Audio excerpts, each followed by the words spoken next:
Hello, so welcome to Energy Scotland TV. So today I'm going to give you a quick tutorial on your makeup, a wee bit of this and some soothing glow mist. Nah, I'm just kidding. I'm here to do a vlog on business and everything I get up to day, repairs, breakdowns, maintenance, quotes, everything I get up to. Hopefully I can bring you some, funniness, hilarity. I'm just a regular guy. I'm going to make loads of mistakes. Well, not loads of mistakes. So if you're a future client, but at the end of the day, I'm here to try and bring a different experience, dynamic to the business, and hopefully, you guys can enjoy it. I'll be bringing up a video every Sunday. I'll be doing weekly videos on repairs, maintenance. This is vlog week 1, so I'm really going to showcase. I've only got, Thursday. I only decided really to do this on Thursday, and hopefully that you guys can enjoy it, and there's maybe you can relate, you can understand what I'm doing. Some of you guys might find that it's your jobs in the videos, so if that's something you're into, to seeing how I repair, my thought process, and everything that I'm going to do in between. So guys, please enjoy. I've hijacked Daly's makeup room, so it's not mine. So enjoy the video and let me know in the comments if you'd like to see anything else, anything different, or if you'd like to see more, like not just work, maybe personal. I can give you a quick skincare routine. I don't think that was meant for your face. But anyways, enjoy the video and let me know what you think. I've really been finding in the winter time that you wake up feeling quite, not feeling too well. So I've been going with and drinking pretty much Barocas every day, and it's what a difference it makes.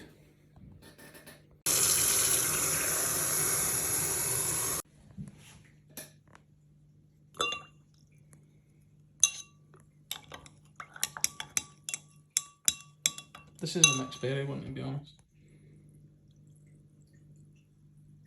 Good morning, it's now 8 AM on Friday morning. We're in the 2 vans in, me and Mark are in. We're going to change an old heat only boiler to the new Worcester 8000. So we'll see how that goes. We'll take videos for progress through the day and we'll see how we get on. Let's go. First things first, we're testing the gas here to make sure everything's tight before we are. We're testing at 21.5 millibar. It's been standing for 2.5 minutes. So then we're on to the next bit.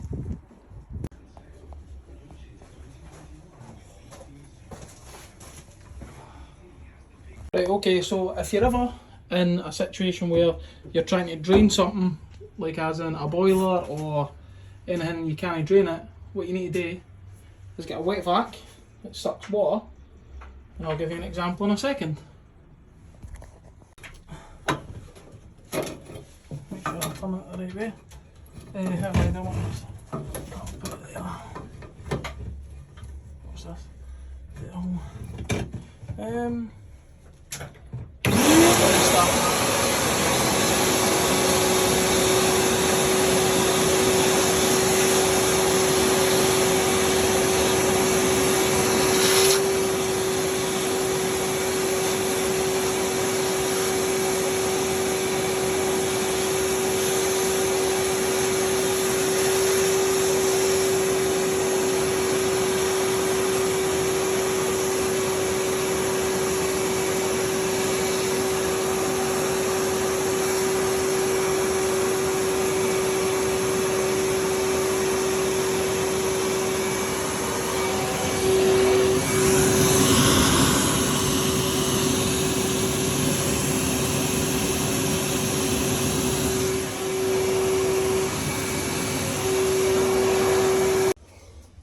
There we go, pipe cut out, and there's barely even a wee drip of water there whatsoever.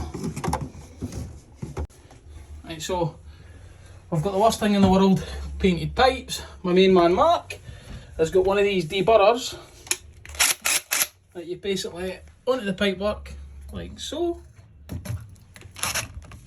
and for this angle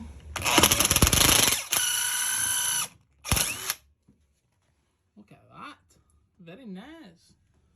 And then we'll go for round 2 on the second one.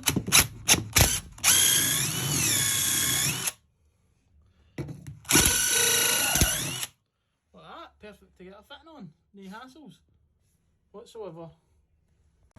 So we've got the Worcester here, with El Marco in training. So these are heat onlys and there's absolutely zero space to fit the filters, but bear with us because we have found a space. So first time fitting the new Worcester regular. This boiler is brilliant for the pure fact is that you can fit the MagnaClean filter inside the casing. Look at that, that's absolutely unreal. Pretty good setup, easy to pipe. You know, the pipe that's on this is a heat only, so it's pretty straightforward, but you know, looks good. We've finally got the heating fired. So another common thing for Worcesters is this little sign here. When you've turned them off and turn them back on, that's it going through its siphon purge mode. It'll probably go through this for 10 to 12, 15 minutes. But as you can see on these, the temperature is slowly rising up. So it's working, but it's just siphon purging.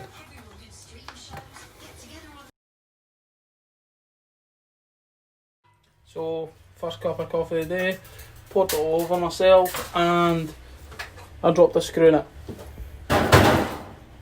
Don't know if you can hear that. You hear it? Honestly mate, I've nailed it. Okay, so we've got a Valiant Ecotech Pro, only 3-year-old, not under warranty. As you can see, buckets of water, standard for the Valiants, as one would say. First things first, we're going to shut the power off, which is here. And we're going to drain the heating outside, which will need a shifter and a pair of grips. There we go. You can see it's -5.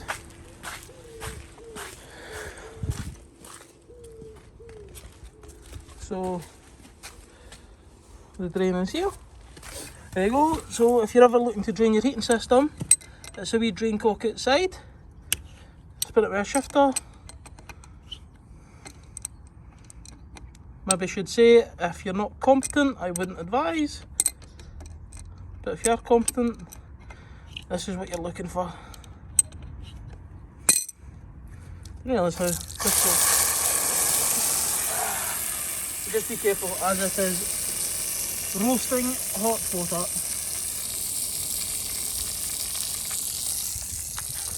As you see, Mark is wet backing all the water out the boiler because it is full of water. Another handy little tip to keep everything dry. So this is the boiler, and this is the expansion vessel here.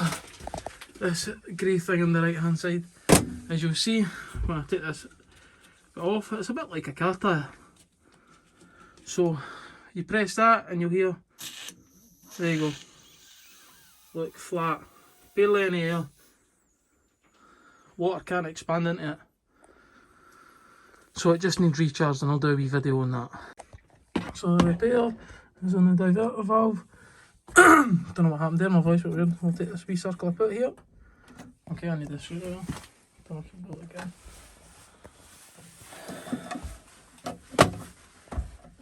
Pull this out. Boom. Put it somewhere safe. Pull out the electrics. Try and not get them wet. There's that pump cable. Pull out the big pin that holds them in.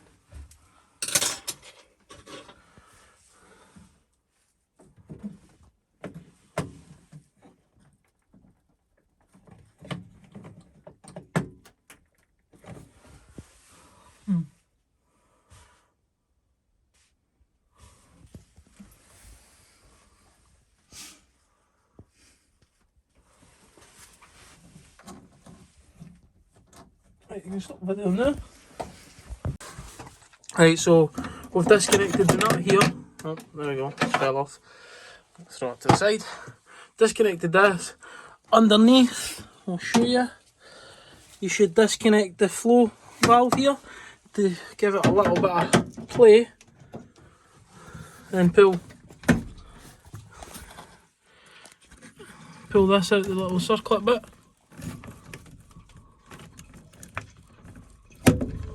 Which will take you out and round. Then what we're going to do is disconnect these 1, 2 and 3 screws under here. FYI, always when working on the system, have a bucket for unexpected water that may arise. So we're at this stage now where, oh, Jesus, that's a strong magnet. So we're at this stage now, we've took the screws out, so we're just ready to take the diverter valve out. So the diverter valve, by looking at the old one, connects in through here. So we need to try and slide it out and get it out.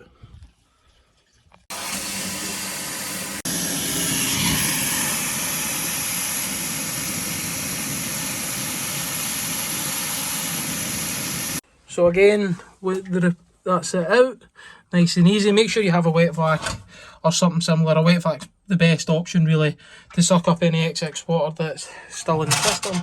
And always make sure that you order up extra washers and have a tub of lube, silicone grease. If anybody who doesn't have a dirty mind, they lube up your washers to make sure they're not dry. Right, so the diverter's in now. What we need to look at is the screw holes are lining up. It's very difficult to tell if the washers really line up until you turn the water on, purely because it's impossible to see them, and when they're being lubed up they're really slippy. So let's see. Also, tip on this is you must have a long Phillips screwdriver that's enough to hold the metal screws, otherwise it's going to be very near impossible to get the screw in. And there we have it, brand new diverter valve in. Perfect. Also make sure that you plug the electrics back in, otherwise you'll be... So that's it done, successfully repaired in roughly about 30-40 minutes, and make sure you put the electrical connection back in, otherwise it won't work. There we go, and refill the system. Good morning, it's 8:30 and -5 outside, so I just want to talk about a very common problem, which is pressure loss in a heating system. So normally it's, you know, you wake up, you have to refire your pressure because there's no pressure in the boiler. It's dropping quite continuously and quite often. So what normally the issue really is that it's normally a flat expansion vessel. Predominantly people seem to assume that it's a leak on the system, whereas it's quite a common issue, so I'm not unsure why a lot of people don't know it, especially engineers. So what I'm going to show you is the pipe to look for. So you might, if you've got a combi boiler and your pressure's dropping quite a lot, have a look for the blow off pipe, which is on the back end of the boiler, which I'll show you now.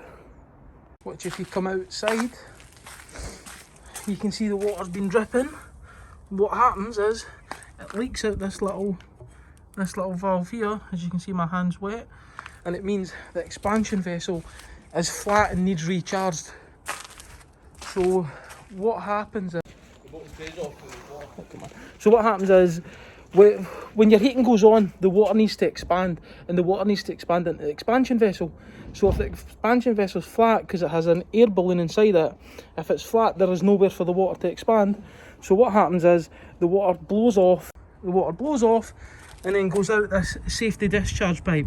And it's a very simple case of pumping it back up. 9 times out of 10 that you can just replace by pumping it up.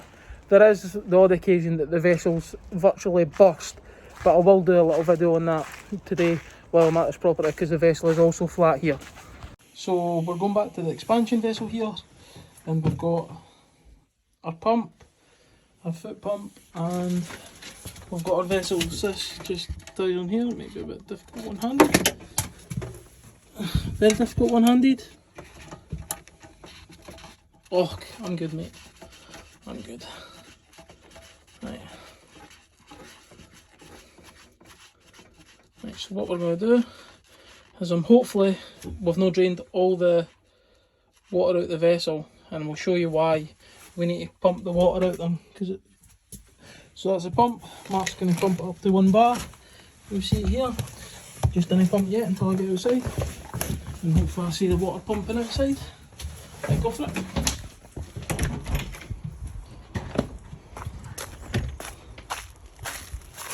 Oh, I just about broke my neck in a here. There you go, you see them? That's the water getting pumped out the vessel. So it should be purely air in that vessel, in that balloon.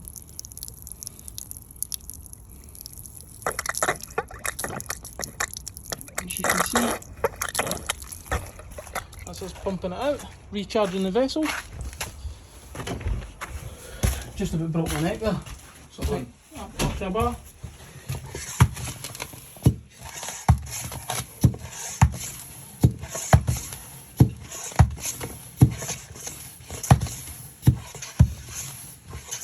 That's why it's pivotal to have the drain valve open while doing this.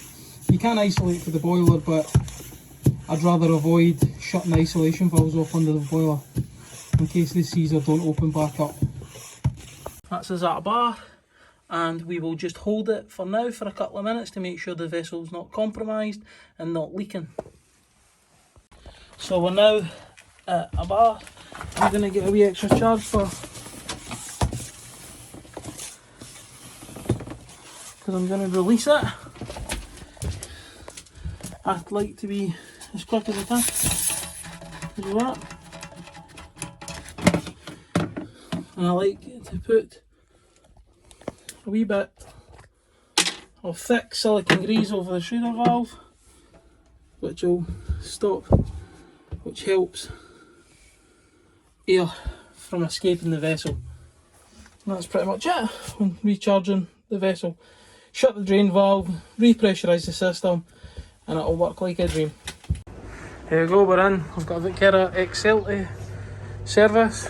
We're draining the heating system now, so that we can, you can see Mark's ugly face, and we've got the wee apprentice running around to help. Just watch the dog doesn't get low speed. Come on in you come, kill him. Hello, a wee pal, So we'll get the casing on, we'll recharge the vessel, we'll clean the burner chamber out. There we go, drain. And we'll get started. Here we go, casing's off. You've got the front part, which, and here's the printed circuit board, protected by the plastic casing. You've got the pump, you've got the gas valve, and then here's the burner chamber. And then in here is the expansion vessel. And at the back, especially when servicing, it's very important to the condensate. Make sure this is clear. Stripping it out is pretty easy. There's a wee circlip here. Pull it out, take it into the sink, clean it out, brush it through and fill it up with a wee bit of water to make sure it's filled. So we'll start taking the burner casing off and make sure the fluid's sealed. That's kind of a bit of a riot, to be honest. But we're going to take this casing off, which I'm going to be honest, the design's terrible. It's a nightmare to get on.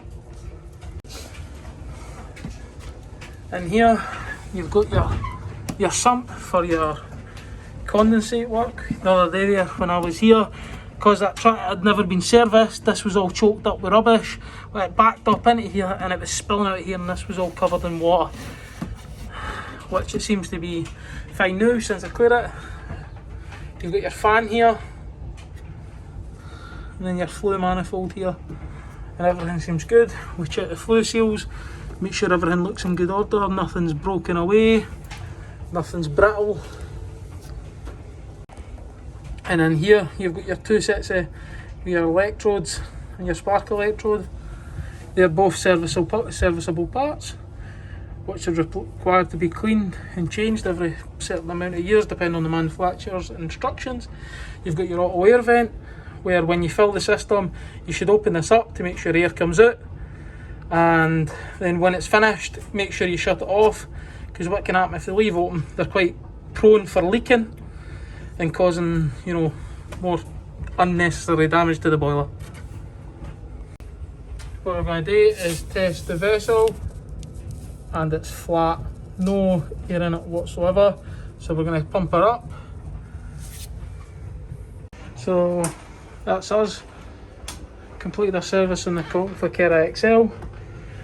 We're currently filling the radiators, but just out of, you know, purely on topping the pressure up.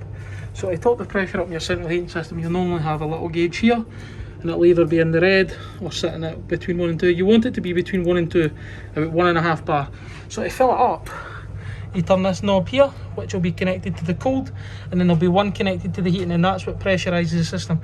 So make sure it's facing vertical, and then you turn this one, and you hear it filling up, and you want it to be about 1.5. And then just shut them off, shut both valves back to isolated, like that, and it's pretty simple, straightforward. And that's you 1.5. So up in an attic, out to the Lightful. Called it to a breakdown 5 minutes ago. We're around the corner. Got an Alpha intake 30. Pressure sitting at 3 bar and E10. So we'll find out what's going on with this one. Seeing what's happening. So we've got the Alpha breakdown. Pressure's too high, and I've not connected the PRV properly. Either. Twist it a wee bit there. How brilliant, eh? How brilliant. So in a nutshell so far, the pressure's back down to 1.5. The pressure had dropped and the client had left the film loop open, and it was put constantly at 3 bar. So it was constantly erroring and blowing off, pressure way too high. There you go, another breakdown fixed on a wee Alpha.